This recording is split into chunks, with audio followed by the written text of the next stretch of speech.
Hello, my name is Sara Fifield, and I am here to start off a discussion and demonstration of the social networking site Pinterest. Pinterest is a photo sharing site that allows its users to create and manage theme-based collections called pinboards. Its mission is to connect everyone in the world through the things they find interesting. Pinterest was founded by Ben Silverman, Paul Sciarra, and Evan Sharp, and it is managed by Cold Brew Labs. It's funded by a group of entrepreneurs and inventors. Development on the site started in late 2009, and it launched as a closed beta in March 2010. This means that it was released to a restricted group of individuals for user tests.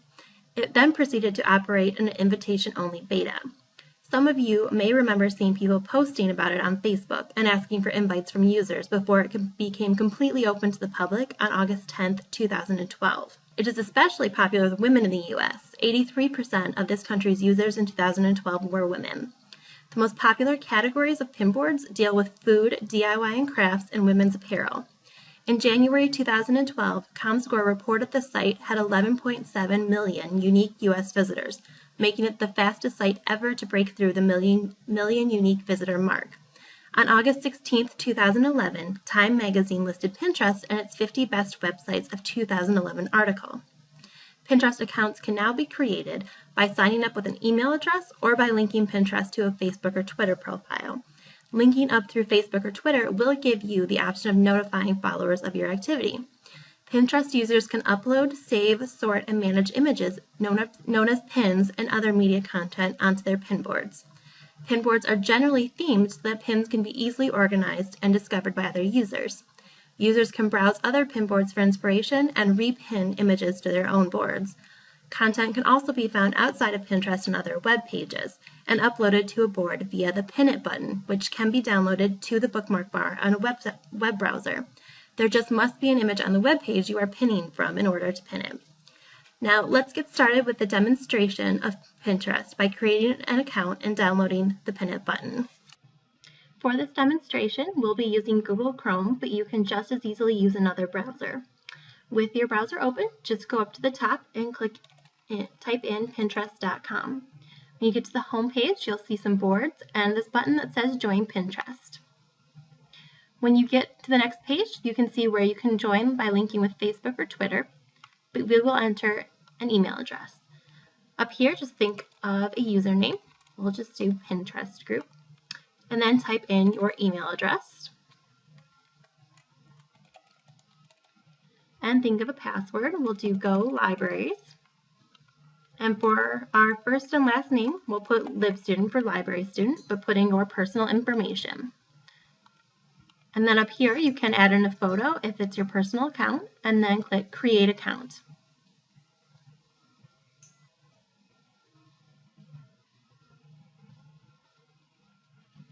On the next page, it'll just ask you to click on a few things you like. We'll just click on some random ones here. But you can search more for your own account. Next at the top, it'll tell you that you need to confirm your email address. So just go over to your email, open it up, and confirm your email. When you get back to the Pinterest page, go up to the top and click Add. And right here where it says Pin It button, just click here. And for Google Chrome, when you go up to the top, you'll see Add this link to your bookmarks bar. Just click it and drag it up to your bookmark bar, and you're ready to start pinning. Next, we'll be talking about actual pin boards and how you pin. Hi, my name is Sara Reiser. I'm going to be doing part 2 of the Pinterest tutorial. I'm going to show you how to create pins by repinning within the Pinterest site, and I'm going to show you how to create pin boards, which are collections of related pins. So we're on our home page right now that we just created. You can see it's empty because we haven't pinned anything. And this is what the Pinterest homepage looks like, not ours, but the main Pinterest page. It's got different pins that other people have pinned that we can browse. And we can do that just on the homepage, or we can do that by category. We can look at everything, or we can look at popular items. We can also browse by searching. I'm going to go back to the homepage and show you how to create boards. There's 3 different ways to do that. You can create them here by clicking Create a Board. You can click the Add button and again create a board, or you can actually do them through the pinning process. For now, I'm just going to show you how to do it by going through our profile page. It's really easy. You just give it a meaningful name. In a minute, we're going to go search for some cool library architecture. You also want to give it a category so that when somebody's browsing from the Pinterest page, it'll show up in those categories. And then just create a board. Okay, so you can see it's here now, but it's empty. 0 pins. So let's go back to Pinterest. And none of these look like library architecture, so let's just go straight to searching. And enter to search. Now, these definitely look like library architecture things, and some of them look pretty cool. So I'm going to click on this. The beauty of Pinterest is you can not only share images, but share information about those images. So in general, you want your pins to have links to where they originate from on the web that are meaningful and give people more information about them. This looks like it's got a lot of really cool pictures of this library and a little bit of info about it. So we think that that's actually going to be a pretty good thing to pin. Let's go back to the site and just click the Repin button right here. And we can change the description if we want to. Let's say that this is modern library architecture. And we're making sure it's under the right pin board, and then just hitting pin it. Done. It's pretty simple. Just click to outside of the box to escape from these. Now let's click on this one, and we'll repin this as well, just so that we have multiple pins in that pin board. We're going to leave this description as is.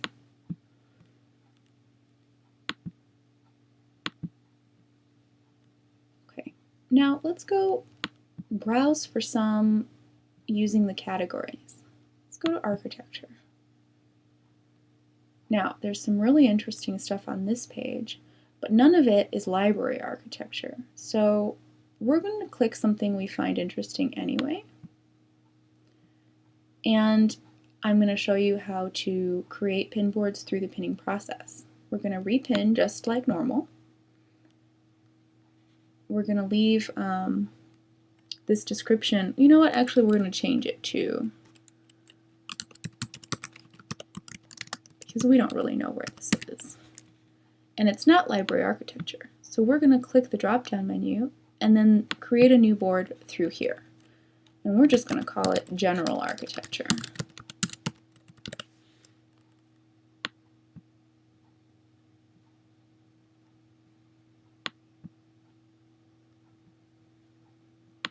Okay, so we have now learned how to repin from Pinterest and how to create pin boards from our home page and through the pinning process.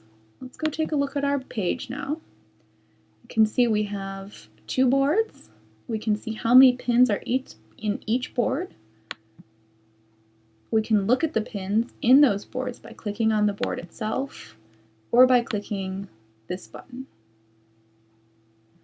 And that ends the second part of the tutorial. Next, we're going to talk about how to pin from websites and how to edit artboards.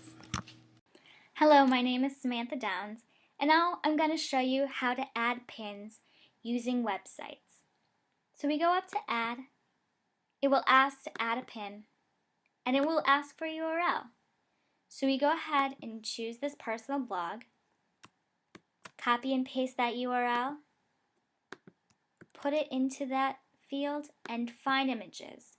You need to have an image on that website in order to pin it. And in this case, we do. We're going ahead and creating a new board to put this in, and we'll choose websites. We'll create that and describe it as Sarah's personal blog and pin. Now you can see that pin, and when you click on that picture, it will send you to that blog. We're going to create one more, and this time I'm going to pin my personal website. find the image, and there's my picture. Websites, Sam's personal website, and pin it. Now you see we have 2 pins in the board called websites. You click on it, and there you go, we have 2. We can go ahead and edit that board, change the title to assignments. A little description would be LIS assignments from semester. The category would describe what kind of stuff is in this board. And we're just going to choose other. And you can specify who can pin things on this board. In my case, I'm going to add and invite myself. And it will send an invitation to my personal email address. And I will be able to sign in to my personal account and still pin onto this board. And save the settings. Now we can go and organize these boards. As we can see, we have 3 boards for our username. We can rearrange these boards by dragging them around. I want to put it right there. So we go ahead and save that arrangement. I can also edit this board and change which picture is going to be shown. And also drag and click and set that cover. There you go. It's that easy. Now you'll be shown by Kerry what libraries can do specifically with Pinterest. Hi, my name is Kerry, and I'm going to talk about how libraries are using Pinterest. Both academic and public libraries have found many interesting ways to use Pinterest to showcase their library. This right here is a board, academic and special libraries, as well as archives using Pinterest.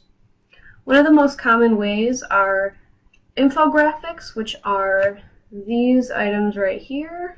Here's one. They are graphics that teach the viewer about some subject. As you can see, this one is about Pinterest. Very many academic public libraries are putting these on their Pinterest pages. Another way that special collection libraries use Pinterest is to showcase some of the items in their collections. For example, let me see. Here is a library using Pinterest to show images from their historical collection. They also use Pinterest to teach their patrons, especially if it is a college or university setting. Like here is one library that's using Pinterest to link to articles helping their students write research papers using Microsoft Word. Here is a middle school that uses Pinterest to teach their patrons about copyright law. Public libraries are also using Pinterest. I will show you a specific library site. This is the Wixom Public Library Pinterest board. They have created links for their different departments, fiction, teen, parenting. What is cool about this is they can link on their board fiction picks, and then when a patron clicks on the book, they can actually link to the catalog record where they can then read a synopsis of the book and actually place the item on hold. Here's another public library. This is the Ann Arbor District Library. They have utilized Pinterest to show upcoming events, different information about the events that will be happening soon at their library. Also, unusual stuff to borrow. This shows a lot of items that patrons might not know that this library has available to check out. It's also a good way for public libraries and academic libraries to link to other resources in their community, be it businesses or events that are going on. The board about teen programming, where they have also actually invited their teens to participate in pinning on this board for program ideas for their teens. It's a good way to get in contact with teens, as those are sometimes hard patrons for libraries to get to come into the library. You can also link to events that are going on nationwide with libraries. For example, this is Teen Tech Week, something that the ALA supports and gives for, and they've created a Pinterest page for it. It's also a great resource for libraries. It's a good way to get programming ideas, to see what other libraries are doing, and to be able to get ideas to do at your library. Pinterest is a great tool for libraries and librarians and would be a good supplement for other social media sites such as Facebook, because the two pages can be linked together. Up next is Sam. She will be talking about our group's evaluation of Pinterest. Thank you. Hi, Samantha Downs again. In evaluating Pinterest, our group decided that Pinterest is a great tool for libraries to implement. It's free, it's easy, and it's a great visual for a library's catalog.